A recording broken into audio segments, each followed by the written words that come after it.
15ই আগস্টে স্পেশাল ব্লগের দ্বিতীয় পর্বে চলে এসেছি আলিপুর জেল মিউজিয়ামে।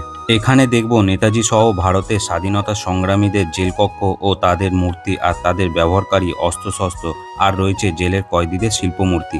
স্বাধীনতা দিবসের দিন সকালে আমরা কি করলাম প্রথম পর্বে দেখেছি। এবার আমি, মন্দিরা আর সানি দুপুরবেলায় চলে গেলাম আলিপুর জেল মিউজিয়ামে। মিউজিয়ামের ভেতরে ঢুকে অবাক করে দেওয়ার মতন দৃশ্য, জেল না থিম পার্ক বোঝা মুশকিল। প্রথমেই রয়েছে স্বাধীনতা সংগ্রামীদের মূর্তি আর ফাঁসির মঞ্চ।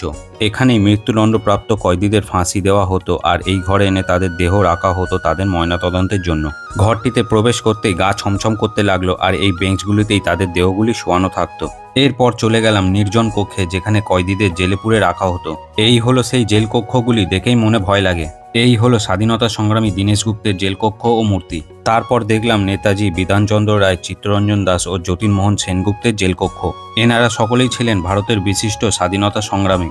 নেতাজি সুভাষচন্দ্র বসুর থাকা জেলকক্ষ ও তার মূর্তির সামনে যাওয়াই সৌভাগ্যের কথা। তেমন চিত্তরঞ্জন দাস ও যতীনমোহন সেনগুপ্তের জেলকক্ষগুলোও দেখলাম। তারপর সোজা চলে গেলাম নেহরু কক্ষের দিকে, যেখানে জওহরলাল নেহরুর থাকা জেলকক্ষ ও তার মূর্তি দেখলাম। সত্যি বলতে মনে হচ্ছিল আমি সেই স্বাধীনতা সংগ্রামের যুগে চলে এসেছি। তারপর আমরা চলে গেলাম পুলিশ মিউজিয়ামের দিকে।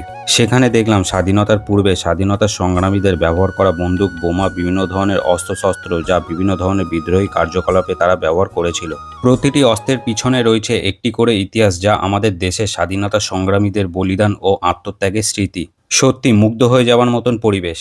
এখানে কয়েদিদের বেঁধে চাবুক মারা হতো ব্রিটিশ শাসনে। এই মূর্তি শিল্প দ্বারা তুলে ধরা হয়েছে এই জেলে কিভাবে কয়েদিদের রাখা হতো ও তাদের পরিশ্রম করানো হতো। ভিডিওটি এখানেই শেষ করলাম। ভালো লাগলে লাইক করবেন। জয় হিন্দ, বন্দে মাতরম।